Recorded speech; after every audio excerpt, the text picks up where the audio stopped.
भारत के एक छोटे से गांव में एक साधु बाबा जिनका नाम पंडित देवेश था, वो उसी गांव में रहते थे। उनके बारे में ये कहा जाता था कि वे अत्यंत ज्ञानी संत थे। हर कोई उनके बारे में सुनता था और उनके पास दूर दूर से लोग उनके दर्शन के लिए आते थे।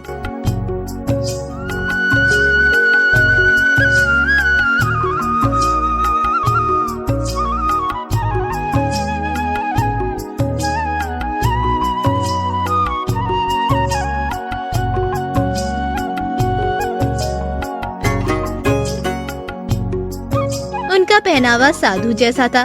चेहरे पर एक हल्की मुस्कान, सिर पर जटाई और शरीर पर भगवा चादर लपेटे रहते थे। लोग उन्हें श्रद्धा से देखते थे और उनके पास जाकर आशीर्वाद प्राप्त करते थे।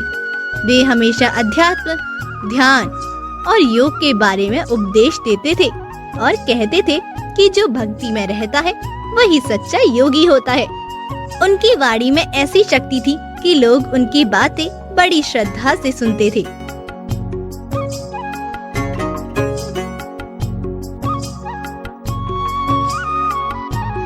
लेकिन किसी को भी ये नहीं पता था कि उनके भीतर एक धोखेबाज की आत्मा बसी हुई है। वे अपनी विद्वता और संत लायक छवि का उपयोग केवल अपने स्वार्थ के लिए करते थे। उनका असली उद्देश्य था लोगों से पैसे और वस्त्र इकट्ठा करना, उनकी कमजोरियों का फायदा उठाना और उन्हें धार्मिक के जरिए ठगना। उनका ध्यान केवल इस पर था कि वे ज्यादा से ज्यादा दान प्राप्त कर सके और अपनी काली कमाई बढ़ा सके।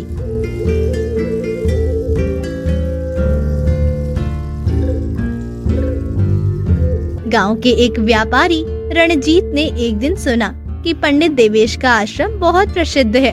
वो अक्सर व्यापार के दौरान परेशानियों का सामना करता था और सोचता था कि यदि वो एक साधु से आशीर्वाद प्राप्त करेगा तो उसके व्यापार में सुधार हो सकता है। वो साधु बाबा के पास जाकर उनके दर्शन करने का निर्णय लेता है।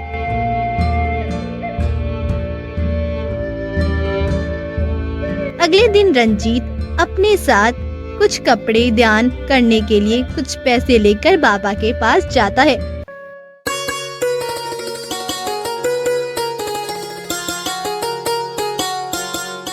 बाबा ने उसे देखा और मुस्कुराते हुए कहा, बालक, तुम्हारा चेहरा बहुत ही शुभ लगता है।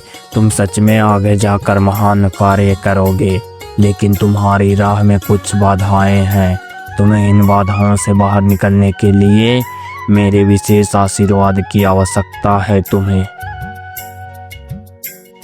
बाबा, वह कौन सी समस्याएं हैं जिसकी वजह से हमें इतनी परेशानियों का सामना करना पड़ रहा है, और आप हमें किस प्रकार की सहायता कर सकते हैं जिसकी वजह से मेरी सारी परेशानियां दूर हो सकती हैं? तुम्हें एक विशेष पूजा करानी होगी बालक, ताकि तुम्हारे सभी परेशानियां दूर हो सके। लेकिन यह पूजा तभी सफल होगी जब तुम्हें मुझे काफी अधिक धन और कुछ मूल्यवान वस्तुएं हमें दान में दोगे। रणजीत को बाबा की बातों में विश्वास हो गया और उसने उन्हें कई रुपए का दान दे दिया। इसके अलावा कुछ सोने के गहने और कपड़े भी चढ़ाए। बाबा ने उसे आशीर्वाद दिया और कहा कि वो जल्द ही समृद्ध होगा।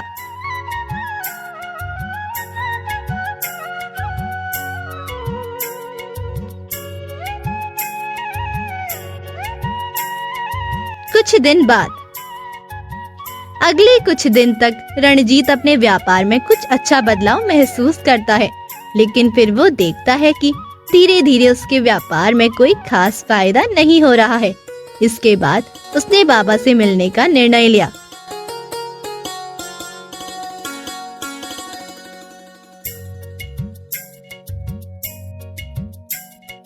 उसने बाबा से पूछा,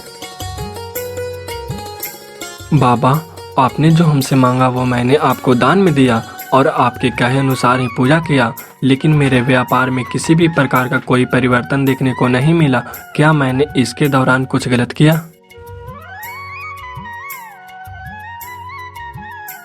तुमने पूजा सही तरीके से नहीं किया होगा रंजीत।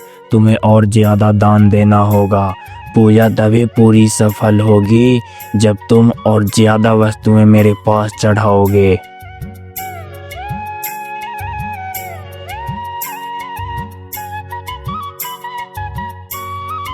रणजीत इस बार और भी ज्यादा पैसों का दान देता है, लेकिन फिर भी उसकी समस्याएं जस की तस बनी रहती है। उसे ये समझ में आने लगता है कि कहीं ना कहीं कुछ तो गड़बड़ हो रही है मेरे साथ। उसने सोचा, क्या सच में बाबा के पास वह दिव्य शक्ति है जो वह दाव करते हैं कि वो मेरी समस्याओं को दूर कर देंगे, या फिर यह एक बस उनकी चाल है? उन्होंने देखा कि बाबा हर दिन नए नए भक्तों से पैसे इकट्ठा कर रहे थे।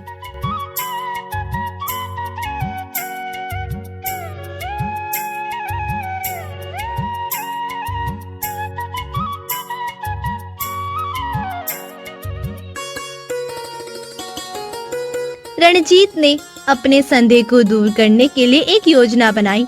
वो एक रात चुपके से बाबा के आश्रम में घुस गया और देखा कि बाबा अपनी साधु छवि के पीछे एक धोखेबाज की तरह व्यवहार कर रहे थे। बाबा रात को अपने असली रूप में आकर महंगे कपड़े पहनते थे, महंगे गहनों से सजे होते थे, बिल्कुल गांव के बड़े जमींदार की तरह, और किसी व्यापारी से पैसे ले रहे होते थे।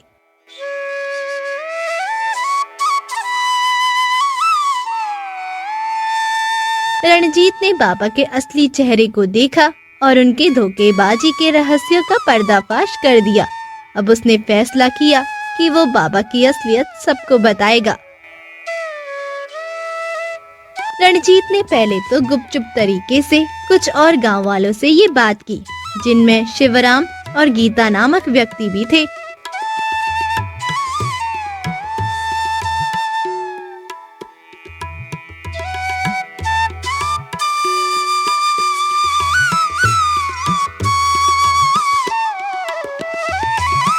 अरे अरे श्याम भैया, कहाँ हैं आप लोग? बाहर आइए जल्दी से।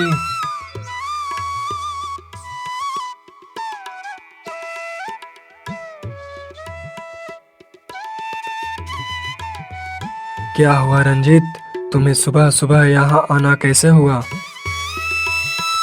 अरे श्याम भैया, हम लोगों के गांव में इतनी बड़ी अंधविश्वासी चल रही है और हम गांववासियों में से किसी को कुछ पता नहीं है।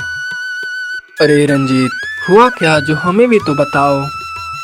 अरे श्याम भैया, आपको क्या पता नहीं, जो हमारे यहाँ बाबा दिवेश जी रहते हैं वो एक ढोंगी बाबा हैं और लोगों को ठग कर केवल धन कमाने में लगे रहते हैं।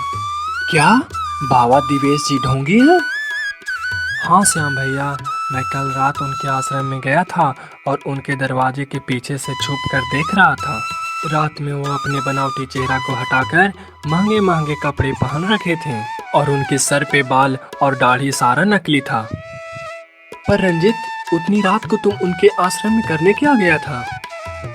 श्याम भैया, वो हमें बहुत दिनों से ठग रहे थे और उन्होंने हमसे दान में मूल्यवान वस्तुएं और महंगे कपड़े मांगे। मैंने उसे सारा कुछ उसके कहे अनुसार देता गया, लेकिन मेरे व्यापार में किसी भी तरह का कोई भी परिवर्तन नहीं हुआ। इसलिए हमें उन पे आशंका हुआ और सत्य का पता लगाने के लिए मैंने रात को उनके आश्रम में निकल गया और मेरा आशंका सच हुआ। शिवराम, जो पहले बाबा का भक्त था, अब वो समझ चुका था कि बाबा केवल अपने स्वार्थ के लिए लोगों को भ्रमित कर रहे थे। उसने कहा, रंजीत, मैंने भी बाबा पे बहुत ही श्रद्धा से विश्वास किया था, लेकिन अब मुझे भी समझ में आ गया, क्योंकि मैंने भी बाबा को पहले बहुत ही महंगे और मूल्यवान वस्तुएं दान में दिया था, लेकिन ये लोग केवल अपने ही फायदा के लिए करते हैं और हम सभी लोगों को ठग रहे थे। गीता ने भी अपनी शिकायत साझा की। उसने कहा, बाबा ने मेरे बेटे के इलाज के नाम पर मुझसे पैसे लिए थे, लेकिन कुछ भी नहीं हुआ। मेरे बेटे की हालत पहले जैसे ही रही। इसका मतलब बाबा धोखेबाज है, वो ढोंगी साधु है।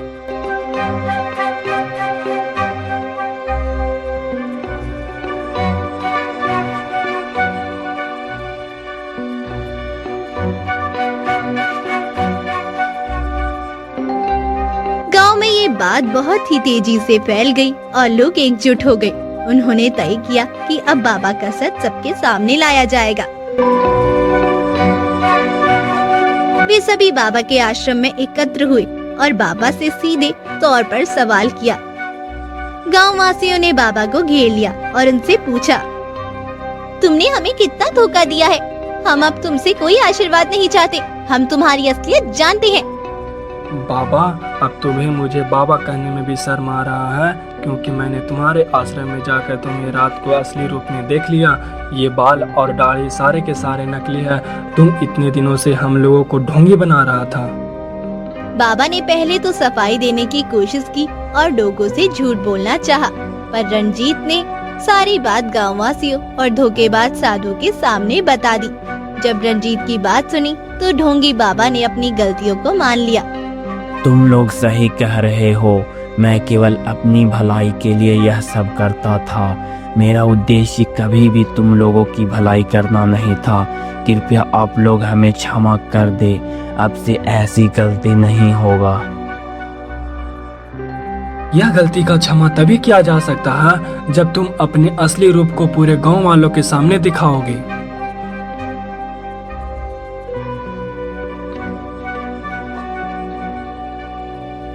तो बाबा घर में जाती हैं और वे अपना असली रूप पूरे गांव वालों के सामने दिखाते हैं।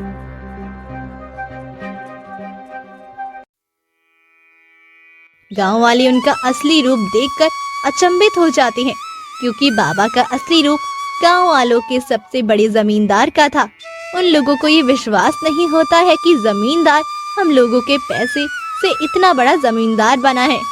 हाँ गाँववासियों, मैं ही गांव का जमींदार था।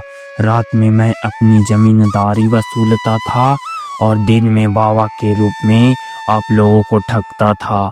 कृपया हमें माफ कर दें। गाँव वासियों ने बाबा को उसकी करतूतों के लिए चेतावनी दी और उसे उसकी गलतियों का एहसास करवाया। वे ये समझ गए थे कि धर्म और साधुता का असली मतलब निस्वार्थ सेवा और दूसरों की भलाई करना है, ना कि सिर्फ अपने फायदे के लिए दूसरों को ठगना। इस घटना के बाद गांव में बाबा की छवि पूरी तरह से ध्वस्त हो गई। लोग अब बिना सोचे समझे किसी भी साधु या संत पर विश्वास नहीं करते थे। वे ये समझ चुके थे कि एक सच्चा संत वही है जो अपने शब्दों और कर्मों से दूसरों की मदद करता है, ना कि जो केवल अपने स्वार्थ के लिए दूसरों को धोखा देता है। और बाबा अपने असली रूप में जमींदारी करने लगे और लोगों को मदद करने लगे।